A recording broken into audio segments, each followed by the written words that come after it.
الشيطان الرجيم بسم الله الرحمن الرحيم يا أيها المزمل قم الليل إلا قليلا نصفه أو انقص منه قليلا أو زد عليه ورتل القرآن ترتيلا إنا سنلقي عليك قولا ثقيلا إن ناشئة الليل هي أشد وطئا وأقوم قيلا إن لك في النهار سبحا طويلا واذكر اسم ربك وتبتل إليه تبتيلا رب المشرق والمغرب لا إله إلا هو فاتخذه وكيلا واصبر على ما يقولون واهجرهم هجرا جميلا وذرني والمكذبين أولي النعمة ومهلهم قليلا إن لدينا أنكالا وجحيما وطعاما ذا غصة وعذابا أليما يوم ترجف الأرض والجبال وكانت الجبال كثيبا مهيلا إنا أرسلنا إليكم رسولا شاهدا عليكم كما أرسلنا إلى فرعون رسولا فعصى فرعون الرسول فأخذناه أخذا وبيلا فكيف تتقون إن كفرتم يوما يجعل الولدان شيبا السماء منفطر به كان وعده مفعولا إن هذه تذكرة فمن شاء اتخذ إلى ربه سبيلا إن ربك يعلم أنك تقوم أدنى من ثلثي الليل ونصفه وثلثه وطائفة من الذين معك والله يقدر الليل والنهار علم أن لن تحصوه فتاب عليكم فاقرؤوا ما تيسر من القرآن علم أن سيكون منكم مرضى وآخرون يضربون في الأرض يبتغون من فضل الله وآخرون يقاتلون في سبيل الله فاقرؤوا ما تيسر منه وأقيموا الصلاة وآتوا الزكاة وأقرضوا الله قرضا حسنا وما تقدموا لأنفسكم من خير تجدوه عند الله هو خيرا وأعظم أجرا واستغفروا الله إن الله غفور رحيم صدق اللہ العظیم.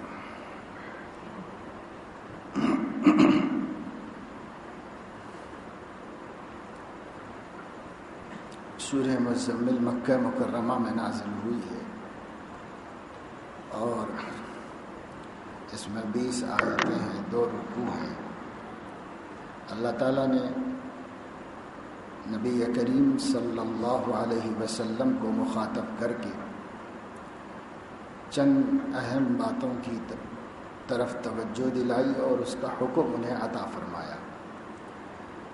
سورت کی ابتدا میں آپ کو آپ کی ایک خاص صفت کے ساتھ مخاطب فرمایا، یا ایھا المزمل، جیسے اس کے بعد آنے والی سورت میں یا ایھا المدثر کہہ کر آپ کو مخاطب کیا گیا ہے.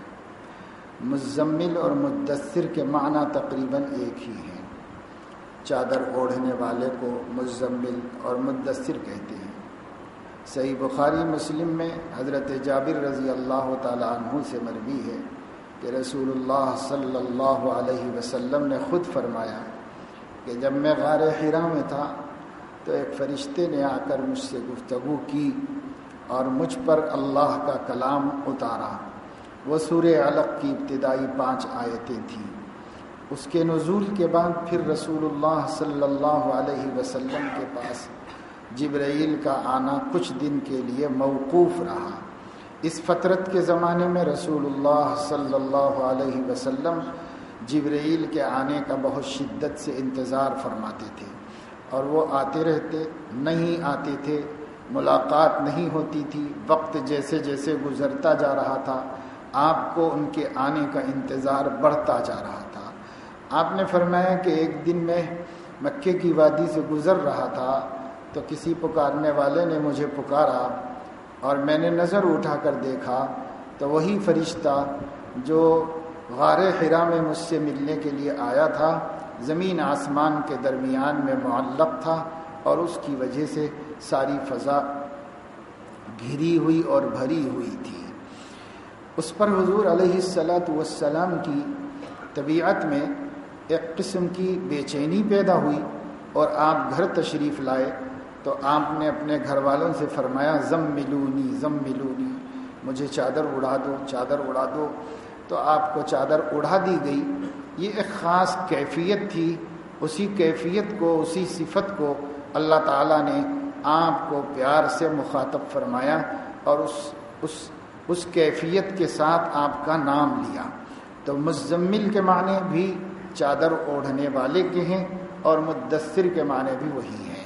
چونکہ یہ کیفیت اللہ تعالیٰ کو اپنے نبی کی بھلی لگی، اچھی لگی، تو بسا اوقات کسی کا نام کچھ متعین ہوتا ہے، لیکن کسی پیار کی صفت کی وجہ سے اس کو اس نام سے پکارا جاتا ہے۔ جیسے رسول اللہ صلی اللہ علیہ وسلم نے خود حضرت ابو ہریرہ رضی اللہ تعالی عنہ کو ایک بلی کے بچے سے مانوس ہونے اور ہمیشہ ساتھ لے کر پھرتے رہنے کی وجہ سے یا ابا ہریرہ کہہ کر خطاب کیا۔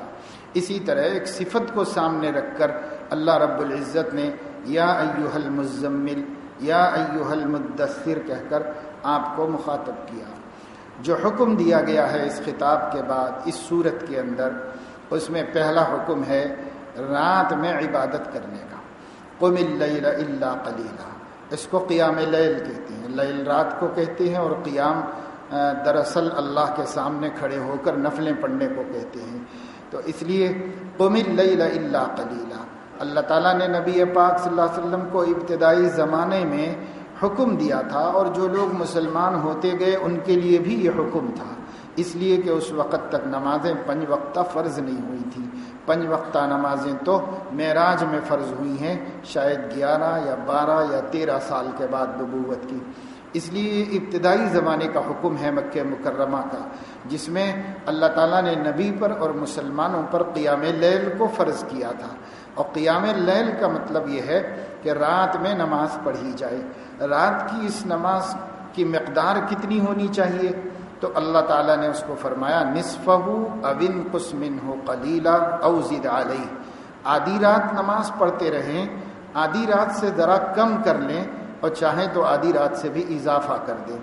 چنانچہ اس حکم کے نازل ہونے کے بعد نبی کریم صلی اللہ علیہ وسلم اور ان کے اصحاب کرام رات بھر نماز پڑھتے تھے، رات کا اکثر حصہ اللہ کے سامنے کھڑے رہتے تھے، اور اس طویل ترین قیام کی وجہ سے، جس میں اللہ تعالیٰ نے آپ کو قرآن مجید پڑھتے رہنے کا حکم دیا ہے، پیر ورم کر جاتے تھے، اور پھر ان کو دن بھر کام کرنا ہوتا تھا۔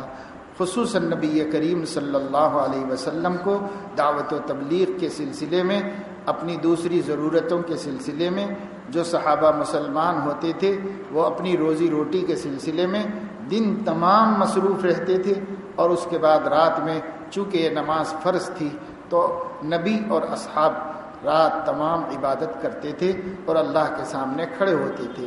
صحیح احادیث کے مطابق اس زمانے میں ان لوگوں کے پیر ورم کر گئے تھے، حتیٰ تورمت قدمہ، حتیٰ انشقت قدمہ بھی روایات کے اندر آتا ہے۔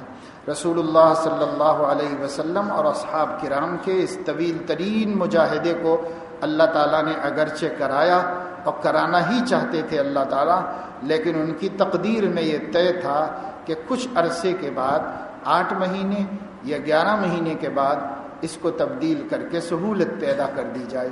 چنانچہ اللہ رب العزت نے بعد میں تسہیل فرما دی جو اسی صورت کی آخری آیتوں میں ہے، جس میں اللہ تبارک و تعالی شانہ نے فرمایا ہے کہ یہ بات آپ لوگوں کے لیے بڑی مشقت کا سبب بنی ہے، اس لیے علم ان لن تحصوه فتاب علیکم فاقرؤوا ما تیسر من القرآن، ما تیسر من القرآن، ما تیسر من کی سہولت بعد میں دی گئی، اور شروع میں اللہ رب العزت نے رات کے بڑے حصے کو قیام کو فرض فرما دیا تھا، اس میں بڑی مصلحتیں تھیں، انہی آیات کے اندر اللہ نے بعض مصلحتوں کا ذکر بھی فرمایا ہے۔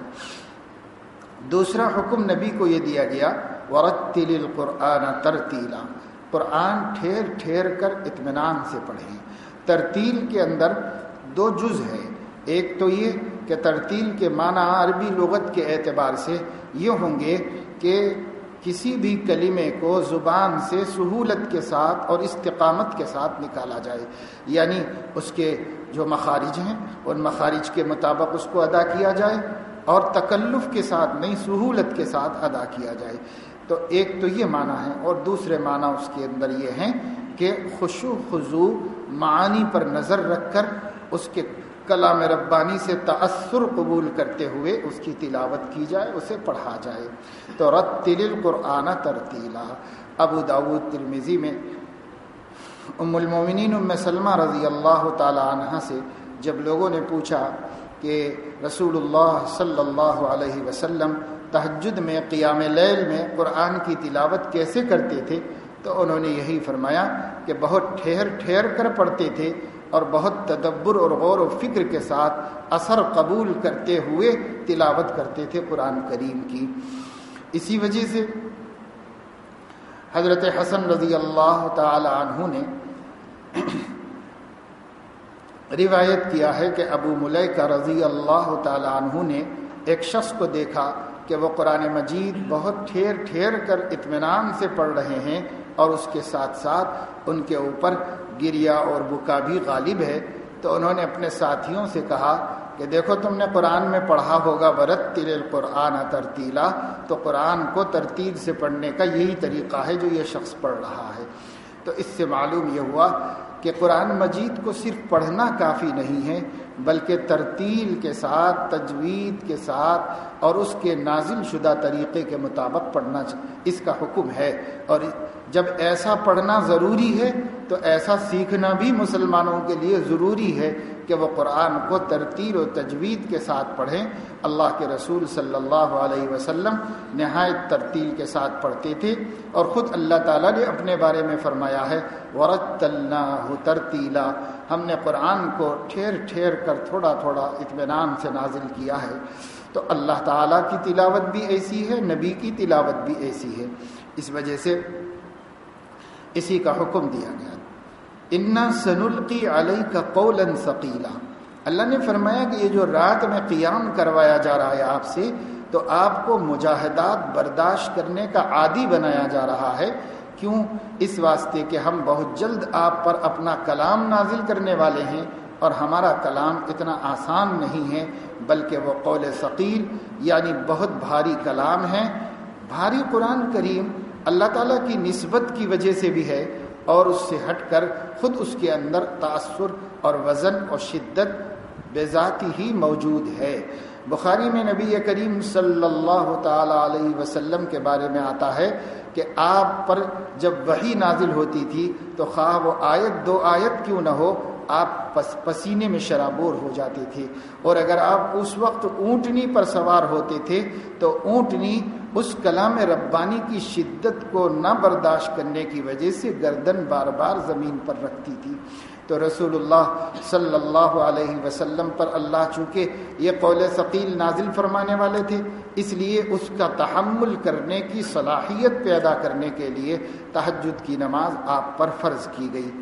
ان ناشئۃ اللیل ہی اشد وطئا واقوم قیلا ان لک فی النہار سبحا طویلا، اللہ تعالیٰ نے فرمایا کہ اے نبی آپ کو اور آپ کے اصحاب کو دن میں بہت ذمہ داریاں ہوتی ہیں اور چلنا پھرنا اور کام کاج، معاشی مصروفیت، دعوتی مصروفیت، تبلیغی مصروفیت، سماجی مصروفیات آپ کو ہوتی ہیں، سب کو ہوتی ہیں. اس لیے یہ حکم رات میں دیا گیا ہے کہ رات چونکہ فارغ رہتے ہیں اور رات میں ناشئۃ اللیل، ناشئۃ اللیل کو کے معنی ہیں رات میں قیام کرنا، عبادت کرنا اور اللہ کے سامنے کھڑے ہونا. تو فرمایا رات میں بہت آسان ہے، اس اعتبار سے کہ دل اور کان دونوں متوجہ ہو سکتے ہیں ایک ساتھ. اور دن میں انسان کا ذہن اتنا منتشر ہوتا ہے کہ اس کا دل اور اس کے کان دونوں ایک ساتھ ایک دوسرے کے موافق نہیں ہوتے. مگر رات میں یہ آسان ہے جب دنیا سوئی ہوئی ہوتی ہے، سکون و سناٹا چھایا ہوا ہوتا ہے اور آدمی اپنے رب کے حضور کھڑے ہوتا ہے اور رب تعالی شانہ کے دیکھنے کے استحضار کے ساتھ جب قرآن کریم کی تلاوت، ترتیل، تدبر اور غور و فکر کے ساتھ کرتا ہے تو اللہ تبارک و تعالی شانہ اس کو، اس کے کان اور اس کے دل دونوں کو ایک ساتھ کام میں مشغول کرتے ہیں. یعنی دل اثر قبول کرتا ہے اور دل متاثر ہوتا ہے. وَاذْكُرِ اسْمَ رَبِّكَ وَتَبَتَّلْ إِلَيْهِ تَبْتِيلًا، یہ تیسرا حکم ہے. تیسرا حکم نبی کریم صلی اللہ علیہ وسلم کو یہ دیا گیا ہے کہ آپ اپنے پروردگار کے نام کا ذکر کرتے رہیے. مداومت علی الذکر، اللہ تعالیٰ کا ذکر بار بار کرنا، کثرت سے کرنا، ہر وقت کرنا. ذکر کا کوئی سا کلمہ جس سے اللہ کی یاد آئے، جس سے اللہ کی تسبیح ہو، تحمید ہو، تعریف ہو، تحلیل ہو، توحید ہو، وہ سب کے سب کلمات ذکر اللہ میں داخل ہے. تو اللہ کا ذکر کثرت سے کرنے کا حکم دیا گیا. حدیث میں آتا ہے، امام مسلم نے روایت کیا ہے کہ رسول اللہ صلی اللہ علیہ وسلم نے صحابہ کرام سے پوچھا، کیا میں تم لوگوں کو سب سے بہترین عمل بتا دوں جس سے بہتر کوئی عمل نہیں ہے؟ تو صحابہ کرام نے پوچھا کہ وہ کون سا عمل ہے؟ تو آپ نے فرمایا ذکر اللہ. تو صحابہ نے پوچھا کہ ولل جہاد فی سبیل اللہ، راہ خدا میں جہاد کرنا بھی ذکر سے افضل نہیں ہو سکتا؟ تو فرمایا ولل جہاد فی سبیل اللہ، البتہ یہ کہ کوئی شخص اپنی تلوار لے کر دشمنان اسلام کے مقابلے میں مسلسل ڈٹا رہا یہاں تک کہ اس کی تلوار منڈ ہو گئی تو وہ تو ذاکر سے آگے ہو جائے گا، لیکن اس کے علاوہ کوئی ذاکر سے آگے نہیں ہو سکتا. والذاکرین اللہ کثیرا والذاکرات، اللہ کے نبی صلی اللہ علیہ وسلم نے فرمایا سبق المفردون. صحابہ کرام نے پوچھا کہ وما المفردون؟ فرمایا الذاکرون اللہ کثیرا والذاکرات، کثرت سے اللہ کا ذکر. ذکر اللہ کی کثرت کا حکم قرآن کریم میں بار بار دیا گیا ہے. اللہ تعالیٰ نے فرمایا فَإِذَا قَضَيْتُمُ الصَّلَاةَ فَاذْكُرُوا اللَّهَ قِيَامًا وَقُعُودًا وَعَلَى جُنُوبِكُمْ. اللہ رب العزت نے ارشاد فرمایا فَإِذَا قَضَيْتُم مَّنَاسِكَكُمْ فَاذْكُرُوا اللَّهَ كَذِكْرِكُمْ آبَاءَكُمْ أَوْ أَشَدَّ ذِكْرًا فَاذْكُرُوا اللَّهَ عِندَ الْمَشْعَرِ الْحَرَامِ. بخاری میں ہے کہ صحابہ کرام نے فرمایا کہ ہم جب سفروں میں ہوتے تھے تو نحن اذا صعدنا کبرنا واذا نزلنا سبحنا، بلندیوں پر چلتے تھے تو اللہ اکبر اللہ اکبر، اور وادیوں میں اترتے تھے تو سبحان اللہ سبحان اللہ. یعنی اصحاب کرام کے سفر بھی ذکر اللہ سے معمور ہوتے تھے. نبی کریم صلی اللہ علیہ وسلم نے فرمایا آدمی کا کھڑینا وبال ہے سوائے اس قیام کے جس میں ذکر اللہ ہو، بیٹھنا وبال ہے سوائے اس قعود کے جس میں ذکر اللہ ہو، لیٹنا وبال ہے سوائے اس لیٹنے کے جس پر اللہ کا ذکر ہو. تو ذکر اللہ کا حکم دیا گیا. وَاذْكُرِ اسْمَ رَبِّكَ، یہاں پر اللہ رب العزت نے وَاذْكُرْ رَبَّكَ نہیں فرمایا، وَاذْكُرِ اسْمَ رَبِّكَ فرمایا، یعنی اپنے رب کے نام کا ذکر کیجئے. تو اللہ تعالیٰ کا اصل نام اللہ ہے، اللہ کا نام لینا بھی ذکر اللہ ہے. اللہ کا نام لینے کی بھی فضیلت ہے. اور بعض سطحی ذہن رکھنے والوں نے اللہ اللہ کہنے کو بدعت کہا ہے، وہ صحیح نہیں ہے. اللہ خود فرما رہے ہیں وَاذْكُرِ اسْمَ رَبِّكَ، اپنے رب کے نام کا ذکر کرو، اپنے رب کے نام کا، اپنے رب کے اسم کا ذکر کرو. تو اس کا ذکر کرنا چاہیے اور اس کی بھی فضیلت ہے. وَتَبَتَّلْ إِلَيْهِ تَبْتِيلًا، چوتھا حکم اللہ تعالیٰ نے یہ دیا کہ غیر اللہ سے انقطاع، اللہ کے غیر جتنے غیر ہیں ان سب سے اپنے کو علیحدہ کرو اور اللہ سے جوڑو. اللہ سے ہمیشہ جڑے رہنا، یاد الہی میں مشغول رہنا اور اللہ کے غیر کو چھوڑ دینا اور اللہ کے غیر سے اپنے آپ کو علیحدہ کر لینا، یہ ایک مستقل حکم نبی کو دیا گیا ہے. اور یہ حکم نبی کے ساتھ ان کی پوری امت کے لیے ہے کہ وہ غیر اللہ سے امیدوں کو ختم کر لے. اللہ کے نبی صلی اللہ علیہ وسلم نے فرمایا، یا غلام احفظ اللہ یحفظک، احفظ اللہ تجدہ تجاہک، اذا سألت فاسأل اللہ واذا استعنت فاستعن باللہ. جو بھی ہے اللہ سے ہے، اور اللہ کی ذات پر اعتماد، اللہ کی ذات پر بھروسہ، اللہ کی ذات سے لینا، اللہ کی ذات پر ہر قسم کا بھروسہ اور توکل کرنا. غیر اللہ سے جتنا آدمی کٹے گا اللہ سے جڑے گا، اور جتنا اللہ تعالیٰ سے دور ہوگا اتنا غیر اللہ کے قریب ہو جائے گا. غیر اللہ سے حتی المقدور اپنے آپ کو اللہ کی طرف رجوع کر لینا چاہیے. اللہ کون ہے؟ پروردگار کون ہے؟ تو اللہ فرما رب المشرق والمغرب لا الہ الا ہو.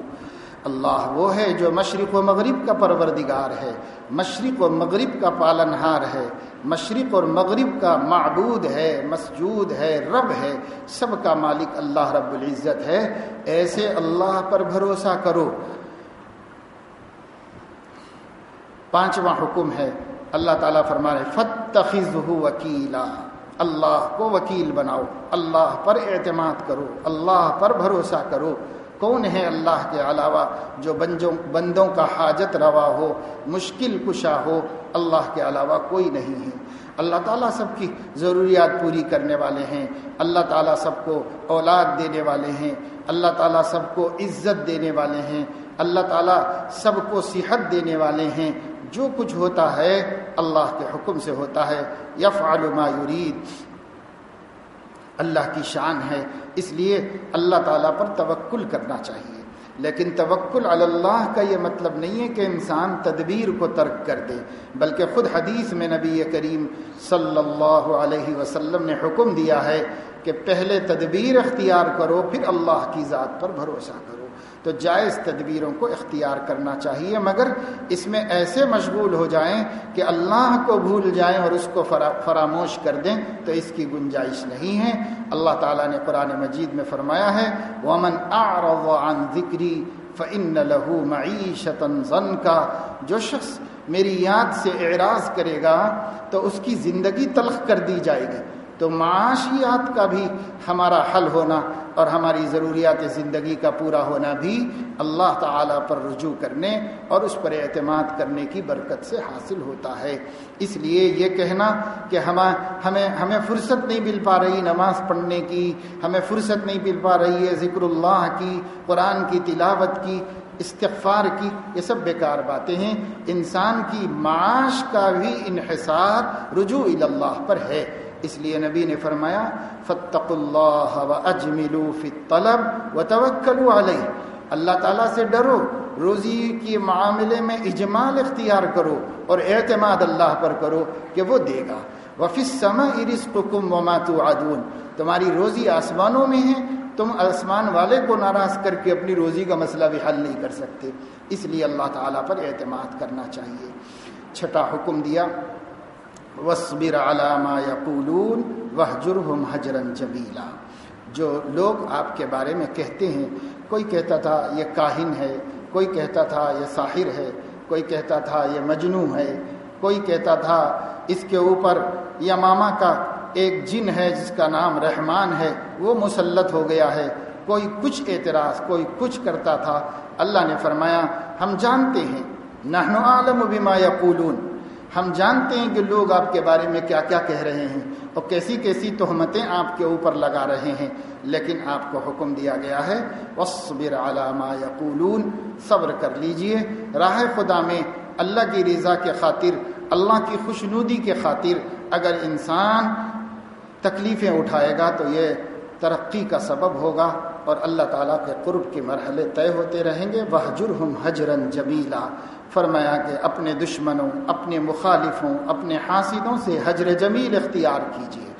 اللہ تعالیٰ نے ان سے قتال کا بھی حکم دیا ہے اور جہاد کو بھی فرض کیا ہے اللہ رب العزت نے. لیکن جہاد اور قتال اور ہجر جمیل میں کوئی تضاد نہیں ہے. یہ صفت سکھائی جا رہی ہے کہ آدمی کو صبر کرنا آ جائے، آدمی کو برداشت کرنا آ جائے. اور وہ جو جہاد اسلام میں ہوتا ہے اور قتال ہوتا ہے، یہ قتال اور جہاد لوجہ اللہ ہوتا ہے. اس میں لوجہ النفس نہیں، اپنی ذات کے لیے کچھ نہیں ہوتا، اپنے غصے کو اتارنے کے لیے نہیں ہوتا، بلکہ رب کی رضا کے لیے ہوتا ہے. اور لتکون کلمۃ اللہ ہی العلیٰ، اس کے لیے قتال کیا جاتا ہے، اس کے لیے جہاد کیا جاتا ہے. وہ الگ حکم ہے. اور ہجر جمیل اور صبر کرنا یہ ایک صفت ہے جو پیغمبروں کی شان ہے. فاصبر کما صبر اولو العزم من الرسل ولا تستعجل لهم. تو اس کو پوری امت کو اختیار کرنے کا حکم دیا گیا ہے کہ وہ صبر کرے اور اپنے مخالفین اور دین کی محنتوں میں پیش آنے والی مشقتوں اور مصیبتوں پر دشمنوں سے اعراض کرے اور اللہ پر اعتماد کرے تو اللہ تعالیٰ اس کا کام بنا دیتے ہیں. یہ 6 صفات کا یہاں ذکر کیا گیا جو ابتدائی نزول قرآن میں اللہ تعالیٰ نے اتارے ہیں. اور در حقیقت یہ وہ صفتیں ہیں جس کے اندر پیدا ہو جائے اسے ولایت کا مقام حاصل ہو جاتا ہے، اگر یہ 6 کی 6 صفتیں وہ اپنے اندر پیدا کر لے. آگے اللہ رب العزت نے قیامت کا تذکرہ فرمایا. جو لوگ نہیں مان رہے ہیں اور بڑی نعمتیں اللہ نے ان کو دے رکھی ہیں، صحابہ کے مقابلے میں مکہ کے مشرکین مرفہ الحال تھے، کھاتے پیتے تھے، مزے میں تھے، اور مسلمان بہت مشکلات میں تھے. اللہ تعالیٰ نے فرمایا ذرنی والمکذبین اولی النعمہ ومہلہم قلیلا. تھوڑی مہلت دے دی جائے ان کو اور آپ چھوڑ دیجئے، فکر مت کیجئے، میرے حوالے کیجئے، میں نمٹنے والا ہوں ان لوگوں کو. ان لدینا انکالا وجحیما وطعاما ذا غصۃ وعذابا علیما. اللہ اکبر. اللہ تعالیٰ کے پاس جہنم میں جہنمیوں کے واسطے ایسے ایسے عذابات ہیں کہ انسان اس کو سن بھی نہیں سکتا، تحمل کیسے کر سکتا ہے. اللہ حفاظت فرمائے، اللہ مسلمانوں کو محفوظ و معمول رکھے. یوم ترجف الارض والجبال وكانت الجبال كثيبا مهينا انا ارسلنا اليكم رسولا شاهدا عليكم كما ارسلنا الى فرعون رسولا. اللہ نے فرمایا تم لوگوں کی طرف ایک رسول ہم نے گواہ بنا کر بھیج دیا ہے جیسے فرعون کی طرف ایک رسول کو بھیجا تھا. فعصى فرعون الرسول فاخذناه اخذا وبيلا. فرعون نے رسول کی نافرمانی کی تو ہم نے اس کی پکڑ کی. سب کے سامنے ہے کہ اللہ تعالیٰ نے کس طرح اس کو تباہ و برباد فرما دیا. فَكَيْفَ تَتَّقُونَ إِن كَفَرْتُمْ يَوْمًا يَجْعَلُ الْوِلْدَانَ شِيبًا. اگر تم کفر کرو گے، نافرمانی کرو گے، ناشکری کرو گے تو وہ دن کا کیسے انکار، وہ دن میں کیسے بچ سکو گے جس دن میں اللہ تعالیٰ کی خوف کی وجہ سے، اس کی خشیت کی وجہ سے، قیامت کی دہشت کی وجہ سے، حساب کی شدت کی وجہ سے بچے بوڑھے ہو جائیں گے. السماء منفطر به كان وعده مفعولا. یہ اللہ کا وعدہ ہے، ہو کر رہے گا، کوئی ایمان لائے نہ لائے مگر اللہ کے وعدے پورے ہو کر رہیں گے. آخر میں فرمایا یہ جو قرآن ہے نہ سحر ہے، نہ کہانت ہے، نہ جنون ہے، بلکہ یہ کلام ربانی ہے، شاہی فرمان ہے. ان هذه تذکرہ، یہ نصیحت کا سامان ہے، یہ عبرت کا ذخیرہ ہے. فمن شاء اتخذ الى ربه سبیلا. جو چاہے اپنے رب کی طرف اس کے ذریعے سے راستہ بنا لے اور جو چاہے اپنی جگہ بیٹھا رہے. ان ربک یعلم. اس یہاں تک اللہ نے نصیحت فرمائی، مشرکین کو تنبیہ فرمائی، کفار مکہ کو تحدید کی. اس کے بعد فرماتے ہیں کہ اللہ تعالیٰ نے اب دیکھ لیا ہے، یعنی کوئی 8 مہینے کے بعد یہ آیتیں نازل ہوئی کہ اللہ تعالیٰ نے دیکھ لیا ہے کہ آپ لوگ رات میں جو قیام کر رہے ہو، یہ قیام لیل بہت مشقت کا سبب بن رہا ہے اور آپ لوگوں پر بڑی گرانی ہو رہی ہے. اللہ نے ایک مصلحت سے یہ حکم دیا تھا، اب اس میں تخفیف کر رہے ہیں قیامت تک کے واسطے اور فرما رہے ہیں اللہ تعالیٰ فتاب علیکم فاقرؤوا ما تیسر من القرآن. اللہ تعالیٰ کا بے انتہا شکر ادا کرنا چاہیے کہ اللہ تعالیٰ اپنے بندوں پر تخفیف حکم فرماتے ہیں اور اس میں کمی اور نرمی فرماتے ہیں اللہ رب العزت، کیونکہ اللہ کا منشا بندوں کو مشقت میں ڈالنا نہیں ہے۔ ارشاد فرمایا ما جعل علیکم فی الدین من حرج اور یرید اللہ بکم اليسر ولا یرید بکم العسر الآن خفف اللہ عنکم وعلم ان فیکم ضعفا۔ اللہ رب العزت نے ہر جگہ تخفیف فرمائی اور یہاں بھی تخفیف کر دی اور فرمایا پوری رات یا آدھی رات کی اب ضرورت نہیں ہے، جتنا ہو سکے تم سے جتنا ہو سکے فقرؤوا ما تیسر من القرآن حکم دیا اور فرمایا نماز قائم کرو، زکوٰۃ ادا کرو اور راہ خدا میں خوب خرچ کرو۔ ما تقدموا لانفسکم من خیر تجدوہ عند اللہ، جو بھی تم اللہ کے راستے میں صرف کرو گے تھوڑا یا بہت، مرنے کے بعد اللہ کے پاس اس کو پا لو گے۔